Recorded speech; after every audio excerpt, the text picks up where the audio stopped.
નમસ્કાર વહાલા વિદ્યાર્થી મિત્રો, સ્વાગત છે આપ સર્વ વિદ્યાર્થી મિત્રોનું તમારી પોતાની યુટ્યુબ ચેનલમાં. આજે આપણે ધોરણ 7 હિન્દી વિષયના પાઠ નંબર 8 મુસ્કાન કે મોતીના અભ્યાસ અને સ્વાધ્યાયનું સંપૂર્ણ સોલ્યુશન મેળવીશું. તો તેમાં જોઈએ સૌપ્રથમ અભ્યાસ. તેમાં જોઈએ પ્રશ્ન નંબર 1. हकाई में दिए गए चुटकुलों को दो दो के युद्ध में अभिनय के साथ प्रस्तुत कीजिए. तो તેમાં જોઈશું कक्षा के छात्रों के दो दो के गुट बनाए. प्रत्येक गुट से एक एक छात्र कोई मजेदार चुटकुला सुनाए. चुटकुला निरस न हो, चुटकुला भाव के अनुसार अभिनय के साथ कहे.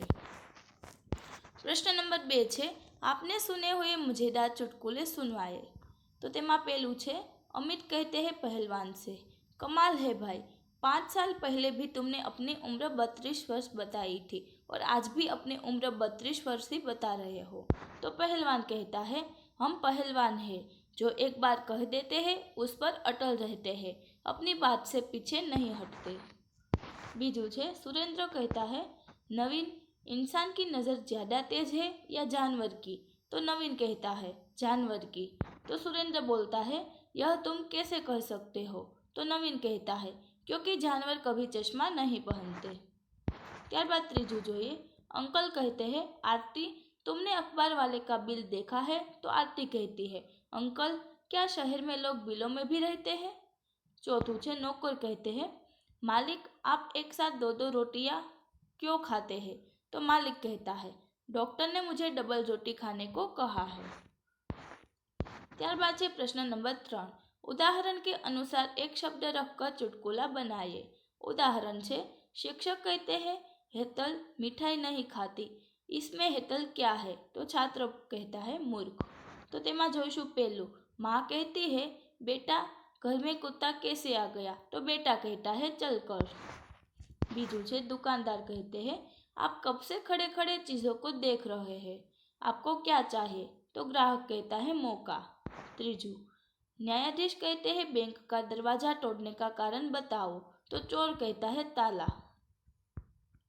चौथुं है एक भुलक्कड़ आदमी अपने इलाज के लिए अस्पताल गया और अपनी भूल जाने की बीमारी के बारे में बताया.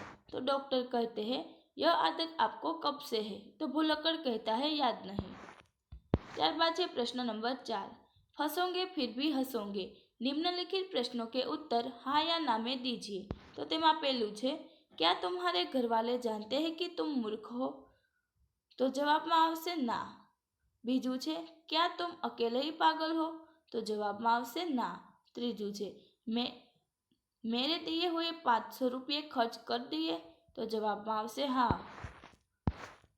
ત્યારબાદ છે પ્રશ્ન નંબર 5. क्या हमें हर प्रसंग और हर जगह पर हंसने रहना चाहिए, कारण सहित बताइए. तो जवाब जोईशु, हंसना तभी उचित है जब कोई हंसने वाली बात हो. हमारा व्यवहार प्रसंगानुकूल होना चाहिए. हर प्रसंग पर और हर जगह हंसना मूर्खता, अशिष्टता और पागलपन का सूचक है. ત્યારબાદ જોઈએ અભ્યાસ પૂર્ણ થશે અને સ્વાધ્યાય જોઈશું. તો તેમાં પ્રશ્ન નંબર 1 છે, आपके जीवन में कई प्रसंग ऐसे भी घटे होंगे जब किसी गंभीर या सरल बात पर आप या आपसे जुड़े हुए अन्य कोई कुछ बोले होंगे और हंसी का माहौल बन गया होगा. यही तो है चुटकुला. ऐसी बातें याद कीजिए और चुटकुलों के रूप में लिखिए. तो તેમાં જોઈશું પહેલું છે, दादाजी कहते हैं, क्यों राजू, आजकल दिखाई नहीं देते हो. तो राजू कहता है, आजकल बहुत कम आता हो. तो दादाजी कहते हैं, बहुत कमाते हो, यह तो बहुत अच्छी बात है.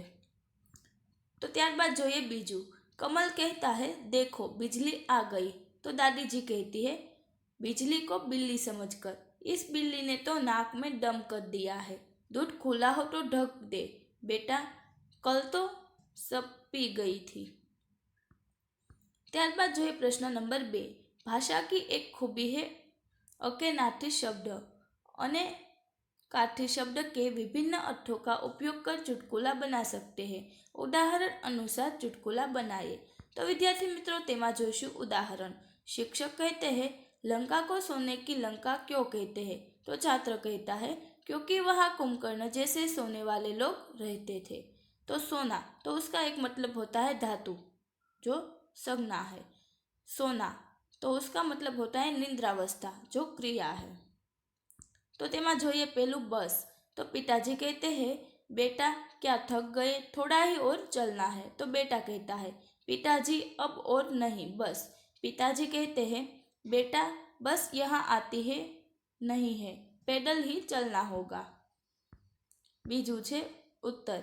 तो दादाजी कहते हैं 4 वर्ष के पोते से तुम इस प्रश्न का उत्तर बता सकते हो। तो पोता कहता है दादाजी क्या प्रश्न की भी उत्तर दिशा होती है। त्रीजू छे कर। तो पति कहते हैं देखो सरकार ने आमदनी पर कर बढ़ा दिया। पत्नी कहती है सरकार का और काम ही क्या है, वह जहाँ चाहती है भिखारी की तरह कर बढ़ा देती है। ત્યારબાદ છે પ્રશ્ન નંબર 3। उदाहरण के अनुसार चुटकुलों की पूर्ति कीजिए।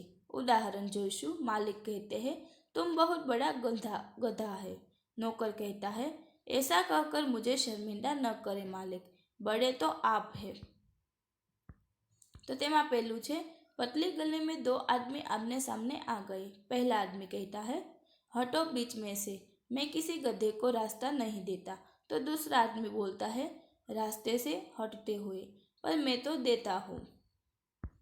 ત્યારબાદ बीजू छे न्यायालय में 2 वकील। पहला वकील कहता है तू गधा है। दूसरा वकील कहता है तू तो बड़ा गधा है। पहला वकील कहता है तू बहुत बड़ा गधा है। न्यायाधीश कहता है ऑर्डर ऑर्डर, आपको ध्यान रखना चाहिए कि मैं भी यह बैठा हूँ। ત્યારબાદ જોઈએ ત્રીજું। लड़का कहता है मैं आपकी बेटी से शादी करना चाहता हूँ। लड़की का पिता कहता है मैं नहीं चाहता कि मेरी बेटी किसी गधे के साथ रहे। तो लड़का कहता है जी मैं भी यही चाहता हूँ, इसलिए तो मुझसे शादी कर दीजिए। चौथू छे योगेश कहता है इस गधे को लेकर कहाँ जा रहा है। तो रमेश कहता है देखता नहीं मेरे साथ गधा नहीं कुत्ता है। योगेश कहता है यार तू चुप कर, मैं कुत्ते से ही पूछ रहा हूँ। ત્યારબાદ 5મું જોઈશું। सामने से गधे आते देखकर। पति कहता है देखो तुम्हारे रिश्तेदार आ रहे हैं। पत्नी कहती है जी हाँ रिश्तेदार तो है ही, पर हुए तो आपसे शादी करने के बाद ही। ત્યારબાદ જોઈએ प्रश्न नंबर 4। निम्नलिखित कहानी पढ़कर उनमें से अलग अलग 7 शब्द चुनकर उसे शब्दकोश के क्रम में रखिए।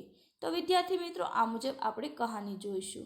तो તેમાં છે एक कुत्ते ने एक खरगोश को देख लिया, शिकार के लिए उसके पीछे दौड़ा। खरगोश भी अपने प्राण बचाने के लिए तेजी से भागा। कुत्ता बराबर उसका पीछा करता रहा। अंत में उसकी सांस फूल गई। थक हार कर उसने खरगोश का पीछा करना छोड़ दिया। तभी एक चरवाहे ने उसकी ओर देखकर ताना कसा। एक छोटे से खरगोश ने दौड़ में तुम्हें पछाड़ दिया। कुत्ते ने तपाक से जवाब दिया महाशय मैं अपने पेट के लिए दौड़ रहा था, वह अपने प्राणों के लिए दौड़ रहा था। सचमुच जीत के कारण होते हैं। तो तेमा थोड़ा शब्दों छे ते जोईशुं। कुत्ता, खरगोश, शिकार, सास, चरवाहा, दौड़ अने जीत। तो तेने आपणे शब्दकोश के क्रमानुसार में गोठवशुं। तो तेमा जोईशुं सर्वप्रथम कुत्ता, खरगोश, चरवाहा, जीत, दौड़, शिकार अने सास। तो विद्यार्थी मित्रों तमे आ सोल्यूशन जोयुं, सांभळ्युं, समज्या ते बदल आपनो खूब खूब आभार।